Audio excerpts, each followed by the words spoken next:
रात 9 बजे वसुधा की बहुएं रसोई में खाना बना रही थी। अचानक रसोई की खामोशी को चीरते हुए कड़कती आवाज आई। पहले मेरे पीछे पड़े रहते थे, अब बहू हूं क्या, अब और बर्दाश्त नहीं कर सकती मैं आपकी बातें। अरे शुक्र मनाओ कि कोई खाना बनाकर देने वाला है। हर रोज वही ड्रामे, वही नौटंकी। खाने के वक्त मेरा मूड खराब मत करो। पहले क्या दे रहा हूं, मुझे ना खाने की कमी है ना खिलाने वालों की। चुन चुन कर बहुएं लाई हो तुम, दोनों एक से बढ़कर एक। मजाल है कभी मुझे मार्केट जैसा खाना परोस दे। सुरेश की ये बातें सुनते ही दोनों बहुओं के चेहरे एकदम से सफेद पड़ गए, मानो किसी ने गर्म शीशा पिघलाकर उनके कानों में घुसा दिया हो। तो फिर जाओ, तलाक ले लो मुझसे, अगर तुम्हें बहुओं के खाने में ही जिंदगी नजर आती है तो। जिस उम्र में तुम्हें राम राम करना चाहिए, इस उम्र में तुम्हें खाना खाना खाना करना है। अरे अपनी तो निभ गई, अब अपने बेटों की तो सही से निभने दो। दिन भर जो बातें करती है ना आप, उसमें सबसे सही बात मुझे यह तलाक वाली लगी। यह ठीक रहेगा, तलाक ही सही, कम से कम रोज रोज का झगड़ा तो खत्म होगा। बस यह सुनने की देर थी कि रसोई में खड़ी प्रिया और पूजा की सांसें थम जाती है। एक के हाथ से सब्जी का चाकू गिर जाता है और दूसरे की आटे की लोई सूखी हथेलियों पर जम जाती है।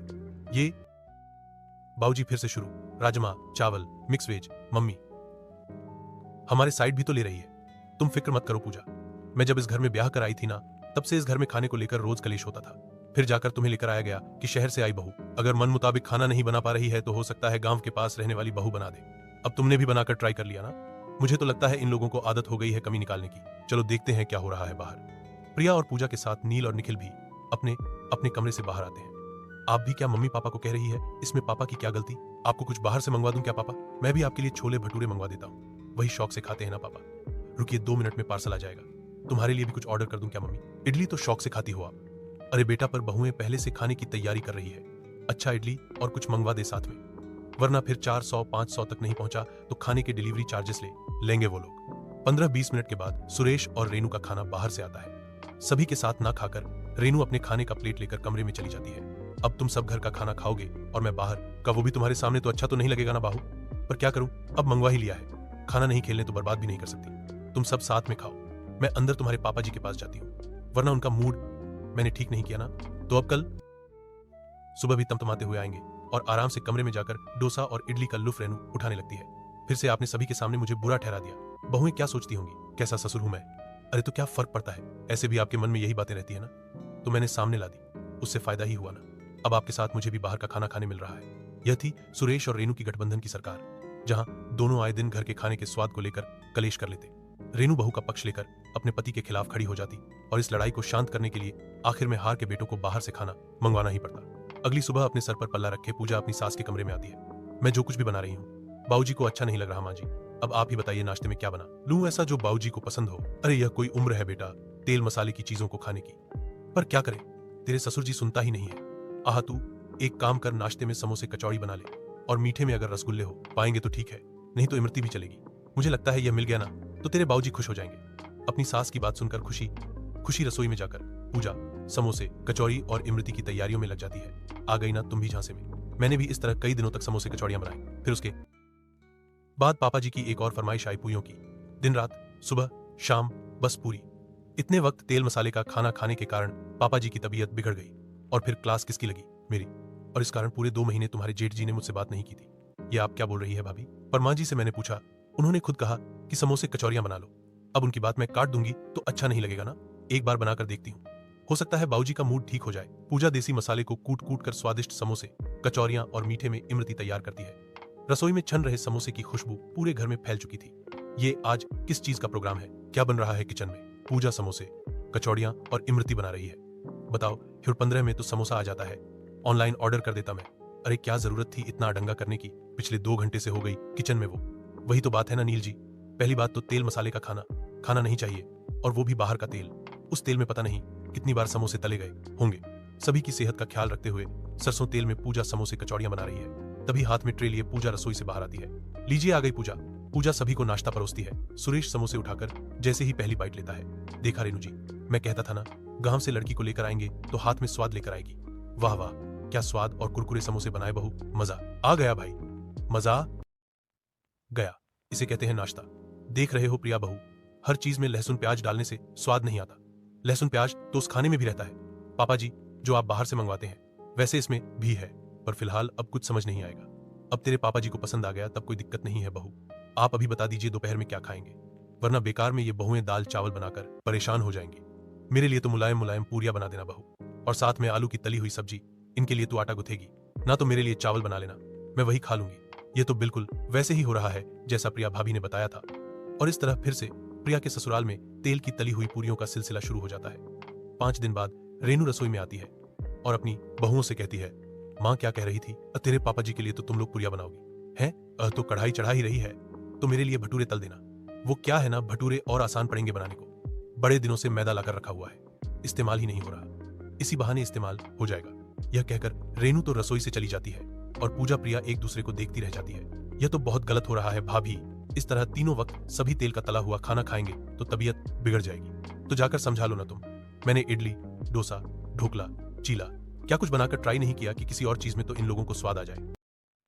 पर नहीं, जब तक खाने में पूरी तरह से तेल तैरता हुआ नहीं देखते पापा जी के गले में कलेजे में शांति नहीं होती। और पापा जी के लिए अगर तेल का खाना बन रहा है तो बाकी सब भी उसी खाने को खाने के लिए हामी भर देते हैं ताकि हम पर प्रेशर ना आए। हम पर तो प्रेशर आ ही रहा है क्योंकि उस तेल के खाने को खाकर सबकी तबीयत बिगड़ रही है। बाबूजी गांव से बहरिया लेकर आए थे ना, बहरिया आएगी तो खाने में स्वाद आएगा। अब यह बुढ़िया ही सभी को तेल का खाना खिलाएगी जो इतना पौष्टिक होगा जिसके बारे में किसी ने सोचा भी नहीं होगा। प्रिया को पूजा की कोई बात समझ में नहीं आती। रात को डिनर के बाद वो अपने कमरे में चली जाती है। प्रिया की आंख बस लगती है कि उसे ढूंढ की आवाज सुनाई देने लगती है। अनिल जी उठिए, तो मुझे लगता है घर में कोई घुसने की कोशिश कर रहा है। काफी देर से कुछ अजीब आवाजें आ रही है मुझे। देखिए देखिए, फिर आई। अरे प्रिया, ये आवाज मेरे पेट से आ रही है, थोड़ी एसिडिटी हो गई है। सो जा तू, जवान शरीर में आपको इतनी प्रॉब्लम हो रही है तो पापा जी के पेट की क्या हालत हो रही होगी, सोचा है आपने? आपको तो उन्हें समझाना चाहिए, पर आप तो उन्हीं के लय में रम जाते हैं।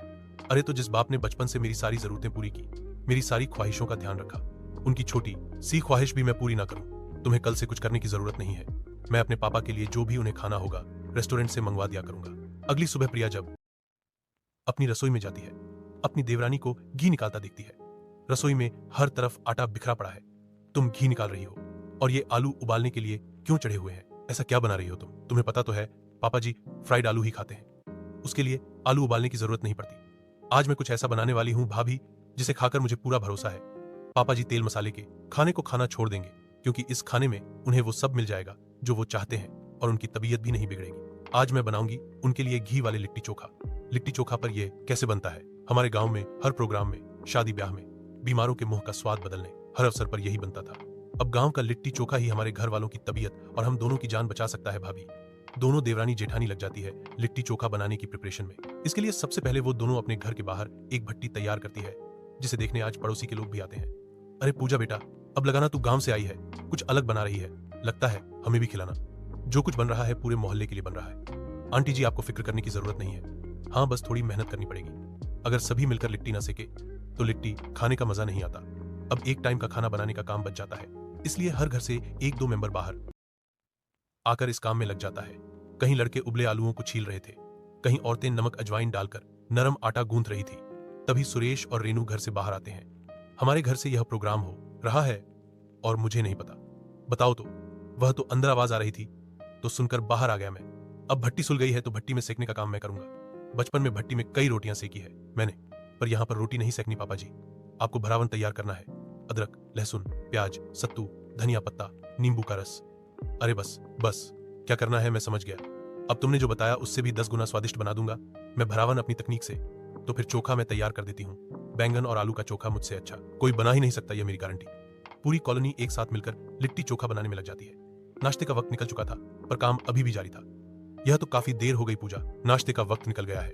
निकलने दीजिए भाभी, जिसे खाने में कमियां निकालने की आदत होती है ना, उन्हें कभी वक्त पर खाना मिलना ही नहीं चाहिए। जितनी ज्यादा भूख पड़ेगी उतना ज्यादा ही खाना स्वादिष्ट लगेगा सभी को। वाह पूजा, मान गई मैं तेरे दिमाग को, बस तेरे इस लिट्टी चोखे का प्रोग्राम रंग ले आए। अरे बिल्कुल रंग लाएगा भाभी, आप बस सिलबट्टे पर धनिया पीसती रहिए। 3 तरह की चटनी होनी चाहिए, एक मीठी, एक लहसुन की तो मैं बना लूंगी, धनिये का आप बना रही हैं। लगभग सारा काम हो चुका था। आटे के अंदर भरावन डालकर गोल गोल लिट्टी बना दी गई थी। पूजा, सुरेश और मोहल्ले के 2-4 और लोग मिलकर लिट्टी को सेकना शुरू करते हैं। मैं अपनी वाइफ को कहकर सभी के लिए चाय बनवा देता हूँ। कुछ और भी रखना है तो आप लोग भी जरा सहयोग कीजिए। अकेली पूजा यह सब कुछ करें ठीक नहीं है ना। मैं मेरे घर से टेबल कुर्सियां लाकर सोसाइटी के बीचों बीच लगा देती हूँ। 2-4 पंखे भी लग जाएंगे तो पूरी सोसाइटी एक साथ बैठकर खा लेगी। एक छोटी सी मीटिंग ही हो जाएगी जैसे। ये हुई ना बात, इसी बहाने कई मसले सुलझ जाएंगे। मैं तैयार हूँ, अचार और सलाद मैं अपने घर से ले आऊंगी। गर्मा गर्म लिट्टियां तैयार हो गई थी जिसे पूजा घी में डुबो देती है। भाभी के सामने हिम्मत तो दिखा रही पर प्रभु पता नहीं यह लिट्टी मेरी लाज बचा पाएगा या नहीं। बस सभी को यह लिट्टी पसंद आ जाए। लिट्टी चोखा, चटनी, प्याज, सलाद, दही, कोल्ड ड्रिंक, चाय, नमकीन, क्या कुछ नहीं था खाने की टेबल पर। पूरी सोसाइटी एक साथ मिलकर लिट्टी चोखे का आनंद उठाना शुरू करती है। यह देखो, नैना इसे कहते हैं खाना। मजा आ गया कसम से। सुन रही है प्रिया भाभी? आपको लगता है करण बड़े सीधे हैं? सुन लीजिए इनकी बातें। इन्हें तो कभी मेरे हाथ का बना खाना स्वादिष्ट लगता ही नहीं। जब देखो बाहर खाकर आ जाते हैं। हालत देखिए इनकी, मैदा तल्ला बुना खाकर 32 की उम्र में 45 के दिखने लगे। आज तूने लिट्टी बना लिया बहू तो मेरी जान में जान आई। शायद सब मिलकर बना रहे हैं तो मेरा बेटा खा ले, वरना उसके बिना यही नखरा है। घर का खाना अच्छा ही नहीं लगता उसे। पौष्टिक खाना ये लोग खाते नहीं। फिर इन्हें 10 तरह की बीमारियां होती है। फिर बीमारी में पैसे लगाओ सॉलिड। वैसे लिट्टी चोखा ऐसा खाना है जिसमें आपको हर तरह के गुण मिल जाएंगे आंटी जी, और तबीयत खराब भी नहीं होगी, क्योंकि इसमें तिल का इस्तेमाल नहीं घी का इस्तेमाल हुआ है। खाने को चटपटा बनाए रखने के लिए चोखा भी है और चटनी भी, अचार है, पापड़ है, और कोई ढंग से अगर 3 लिट्टी खा लेगा ना तो 4 घंटे भूख नहीं लगेगी उसे। वाकई ये लिट्टी स्वादिष्ट तो बहुत है। वैसे इसके स्वादिष्ट बनने का कारण भी है, बराबर मैंने जो बनाया था। अच्छा, और जिस चोखे के साथ आप इन लिट्टियों को खा रहे हैं वो चोखा मैंने बनाया था। बैंगन, टमाटर, लहसुन, क्या कुछ नहीं डाला मैंने चोखे में। वैसे तो लिट्टी को सेकने में मैंने भी मदद की थी, तो खाने का स्वाद तो मेरे कारण भी आया है। देख रही हो ना नैना, ऐसे बनता है खाना। आज पूरी सोसाइटी मिलकर अपने घर के खाने की प्रॉब्लम एक साथ खाने पर डिस्कस कर रही थी, जिसे सुनकर सुरेश, रेनू और बाकी सभी को यह समझ में आ रहा था कि खाने के ड्रामे हर घर में होते हैं। गांव के लोगों की सेहत बड़ी अच्छी रहती है। मुझे तो लगता है अब धीरे धीरे हमें उनके जैसा खाना खाना शुरू कर देना चाहिए, और उनके खाने में स्वाद भी होता है और पौष्टिकता भी। पापा जी गांव के लोग ही तो हैं जो हमारी संस्कृति को जिंदा रखते हैं। भारत के हर शहर, हर कोने के खाने में अलग स्वाद है, फिर भी न जाने क्यों हमें पैकेट में बंद खाना ही खाना है, और वो भी अपने कमरे में अकेले बैठकर। आज पूरी सोसाइटी एक साथ मिलकर खा रही है तो कितना अच्छा लग रहा है, कितना आनंद आ रहा है। यह लिट्टी चोखा हमें यह सिखाता है कि खाना बनाते वक्त भी सभी को साथ मिलकर काम करो, मिल बांटो। यही गांव का तरीका था। मनमुटाव हुआ भी तो खाने के वक्त वो खत्म हो जाता था। यह सब तूने अपने ससुर जी की आदतों को बदलने के लिए किया है ना बहू? एक बात तुझे मैं भी बताती हूँ, इसमें सिर्फ तेरे ससुर जी नहीं बल्कि मैं भी मिली हुई थी। आए दिन बाहर के खाने की आदत लग गई थी। मुझे भी चाउमीन, मंचूरियन, ये वो और वो सब ना मिला तो गर्मा गर्म पूरी छनवा लेती थी। तुझसे यहाँ सभी की प्रॉब्लम सुनकर समझ में आ रहा है कि बाहर का खाना सच में हानिकारक हो सकता है, और खा के जब तबीयत बिगड़े तो परिवार वालों को कितना बुरा लगता है। अब से बेटा तू लिट्टी चोखा के जैसे खाने को बनाया कर पूजा की। यह सोच यह पहल एक साथ कई घरों की प्रॉब्लम सॉल्व कर देती।